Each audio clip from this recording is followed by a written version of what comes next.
All right, you think you know Cristiano Ronaldo, right? 5 Ballon d'Ors, enough trophies to stock a goddamn sporting goods store, and a body that makes Greek gods look like couch potatoes. Yeah. But we're going deeper than a philosopher on a bad acid trip today. Past the headlines, the underwear ads, the whole shebang. Ready to see the CR7 you never knew existed. Let's do it. We've got stacks of Wikipedia entries, career stats basically, Ronaldo's digital footprint since birth. Our mission, to unearth those mind-blowing facts and figures that even his hardcore fanboys, ones with CR7 tattooed on their asses, might not know. Think of this as a cheat sheet for winning a Ronaldo trivia night at the pub, but with way more swearing and less warm beer. We're going to peel back the layers of this football legend, starting with those insane 900-plus senior career goals. Over 900 goals. For club and country. Yeah. Jeez, this man's a scoring machine. He's bagged scoring titles everywhere. Premier League, La Liga, Serie A, even the Saudi Pro League, and don't forget the Champions League. So he's basically a goal-scoring octopus, tentacles in every damn league. Pretty much. But it's not just the quantity, it's the variety. He's got the most headed goals ever, 151 and counting. That's more than some players score in their entire fucking careers. I'm starting to see why they call him a complete player. Exactly. He scores with his feet, his head. Hell, he probably scores with his aura if you stand too close. But let's rewind a bit, back to his early days at Sporting CP in Portugal. They won the Supertaça Cândido de Oliveira in 2002. Super what now? Sounds like a fancy pasta dish. It's the Portuguese Super Cup, basically a showdown between the league champs and the cup winners. So he was winning shit even before he could legally drink. He was a prodigy, not an overnight sensation. After Sporting, he was snagged by Manchester United, and boom, first Premier League title in the 2006-2007 season. But even before that? Even before that, he was racking up individual awards, came fourth in the 2006 World Cup, was named the best young player in the world twice, in 03-04 and 04-05. Damn, the dude was destined for greatness. But let's talk Ballon d'Ors. 5 of those bad boys. That's got to be some kind of record, right? He's the most decorated European player in history, no doubt. Won the Ballon d'Or in 08, 13, 14, 16, and 17. And he probably throws a bigger party every time than the Met Gala. Probably. But here's a funny tidbit. He also came in 20th place twice, in 2005 and 2022. 20th. That's like almost the participation trophy. Kind of humbling considering he became a football god later. Shows even legends have humble beginnings. Now, let's shift gears to his impact on the international stage. He's more than a national hero in Portugal. He's practically a deity. Didn't he drag Portugal, like, kicking and screaming to victory in that European Championship thing? The European Championship in 2016? Yeah. Yeah, that was a monumental win for Portugal. And he was the top scorer, both in the tournament and the qualifiers. 55 goals total. Talk about carrying a team on your back. 55 goals. That's more goals than I've had hot dinners. But wait, wasn't there something about him breaking some crazy appearance record, too? Oh, yeah, he's the most capped men's international player ever. 214 appearances. That's dedication bordering on obsession. So basically, he's played more international games than most people have had hot showers. The man's a machine, that's for sure. And speaking of machines, let's crank through some of his most ridiculous records, shall we? Hit me with the mind-blowing stats. I've got my calculator ready. Ready. Most FIFA World Cups scored in 5. This guy's basically a World Cup mascot at this point. And he's got the most goals scored after turning 30, 444. Most players are thinking about retirement at that age, not smashing records. Seriously. Yeah. 444 goals after 30.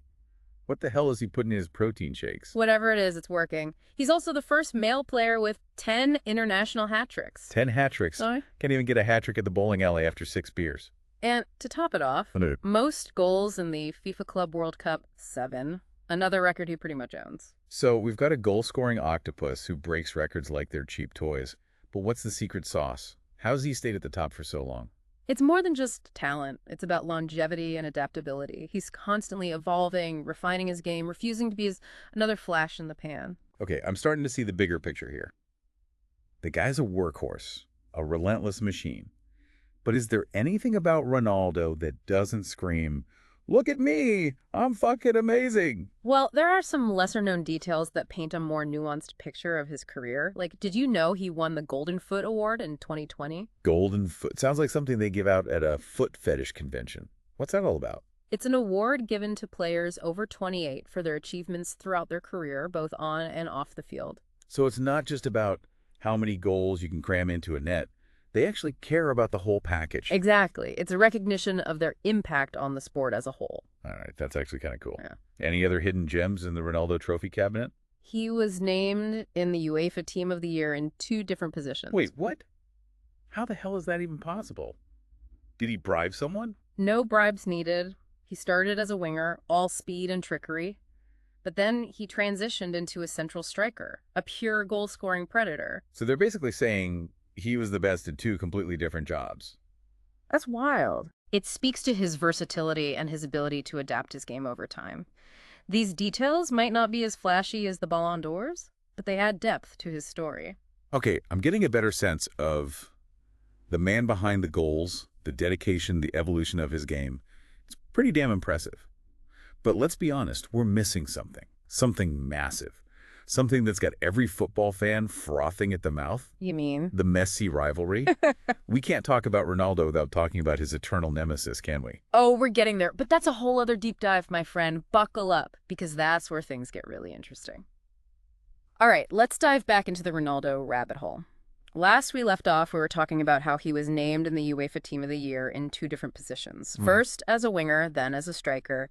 It really shows how he's evolved his game over time. Yeah, he started out as this lightning-fast winger, all fancy footwork and crosses. But he didn't just stick to one lane, did he? He transformed himself into a lethal striker, a goal-scoring machine. What I don't get is how he managed to stay relevant for so long. Football's brutal, man. 1 minute you're on top, the next you're warming the bench. You're right. Most players peak and then fade. But Ronaldo's different. Look at the awards. PFA, Young Player of the Year in England, Best Player in La Liga, Most Valuable Player in Serie A. It's like he conquered every league he set foot in. He's like a goddamn footballing Genghis Khan, sweeping across Europe and leaving a trail of shattered goalposts in his wake. That's one way to put it. But there's another award that shows his impact goes way beyond football. Okay. Did you know he won the BBC Overseas Sports Personality of the Year award back in 2014? Wait, seriously, a BBC award? Those stuffy Brits actually recognized his greatness. It's a pretty big deal. It's voted on by the British public, and it recognizes athletes from all over the world who have made a real impact on their sport. So it's not just about bending it like Beckham, it's about inspiring people, pushing boundaries, becoming a global icon. Exactly. And Ronaldo has done that in spades. His influence stretches beyond the pitch into fashion, philanthropy, and social media. Oh, yeah? Speaking of which, he was, for a while, the most followed person on Instagram. Hundreds of millions of followers. It's insane. The man's a social media behemoth. More followers than some countries have people. But let's get back to those juicy football stats. Give me another one of those mind-blowing numbers that'll make my head explode. How about this? He scored over 700 goals for club teams alone. That's more than many legendary teams have scored in their entire history. We're talking Real Madrid, Barcelona, Manchester United. He's outscored them all.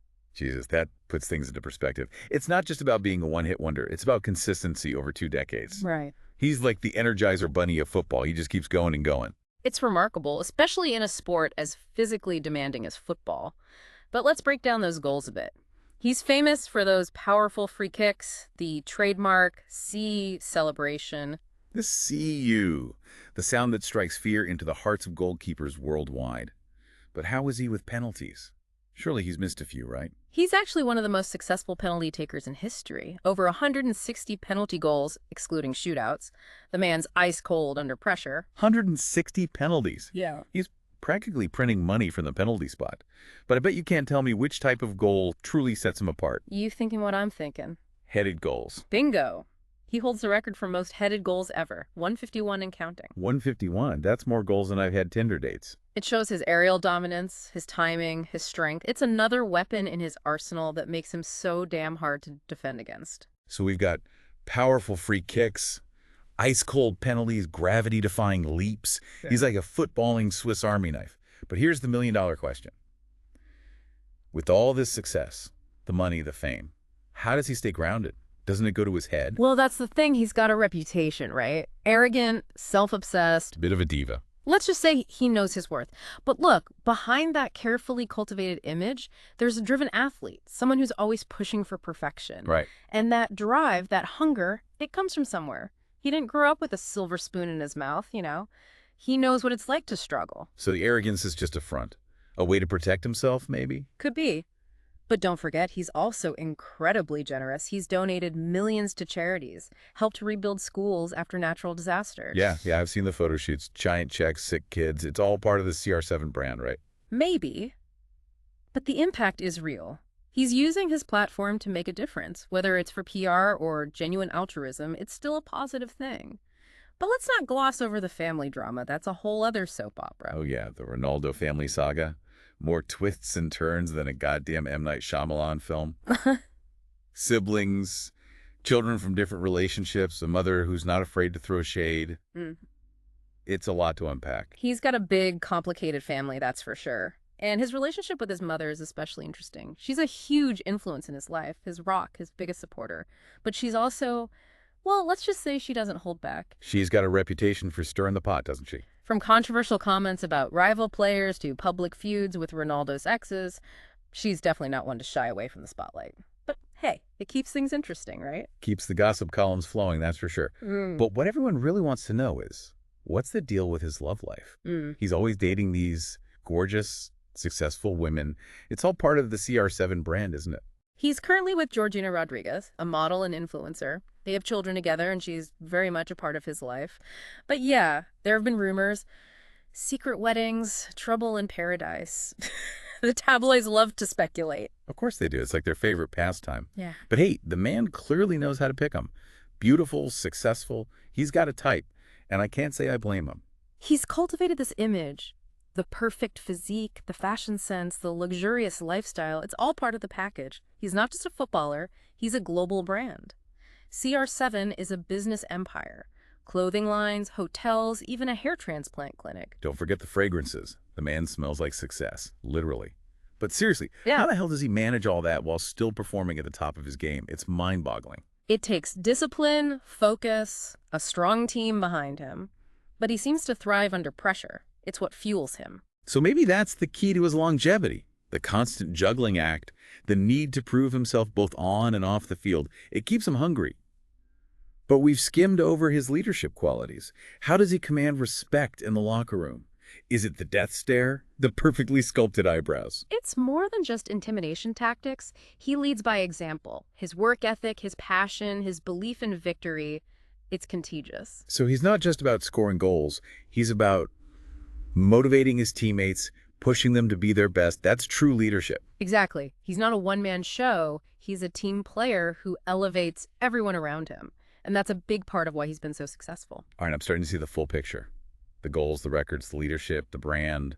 It's all connected. It's a fascinating story, isn't it? And we haven't even gotten to the Messi rivalry yet. The main event. The clash of the titans. Let's get into it. All right, let's get down to brass tacks. The Messi rivalry. This is the debate that's been raging for years. Who's the Joet? The king of the pitch, the footballing deity we all bow down to. It's the question that launched 1,000 arguments, in pubs and on Twitter. And honestly, there's no easy answer. Right. They're both phenomenal players, generational talents who've redefined the sport. So it's like comparing apples and oranges. Two completely different styles of play. Not exactly. They both play attacking roles. They both score goals for fun. They both have incredible vision and technical skills. Okay. But their approaches are different. Messi is often described as more natural, more instinctive, like he was born with a ball at his feet. He's like a goddamn wizard weaving through defenders as if they're standing still. Exactly. He makes it look effortless, almost balletic. Ronaldo, on the other hand, is known for his power, his athleticism, his relentless drive. The man's a machine, pure muscle and willpower. He's like a battering ram with a touch of elegance. And that's reflected in their trophy cabinets. Messi has 7 Ballon d'Ors to Ronaldo's 5. 7. Damn, that's got a sting. Yeah. Especially for a guy as competitive as Ronaldo. But Ronaldo has the edge in international trophies. He captained Portugal to victory in the 2016 European Championship. And he's also won the UEFA Nations League. Right. Messi, despite his brilliance for Argentina, has only recently won major international silverware, the 2021 Copa America and the 2022 FIFA World Cup. So it's a close call. Maybe it comes down to personal preference, like choosing between a Ferrari and a Lamborghini. It's a matter of taste, but also a matter of what you value in a player. Do you prefer the raw power and athleticism of Ronaldo, or the ethereal grace and vision of Messi? Personally, I'm a sucker for a bit of showmanship. And Ronaldo's got that in spades. Yeah. But you can't deny Messi's genius. It's like watching poetry in motion. Ultimately, I think the rivalry has been good for the sport. They've pushed each other to their limits, broken records, created countless memorable moments. Yeah. They've raised the bar for everyone. They've inspired a whole generation of young players. Kids all over the world are trying to emulate their moves, their style, their swagger. And that's what makes this rivalry so compelling. It's not just about two individuals, it's about their legacies, their impact on the world of football. So maybe we shouldn't be trying to crown one as the GOAT. Maybe it's enough to appreciate their unique talents and the joy they've brought to millions of fans. Exactly. It's about celebrating their achievements, the records they've broken, the moments of magic they've created. It's a privilege to have witnessed their careers unfold. Well, folks, there you have it. The Ronaldo Deep Dive. From his humble beginnings in Portugal to the heights of global stardom, the man's a legend. He's got the goals, the trophies, the brand, the drama, the whole 9 yards. He's a complex figure for sure.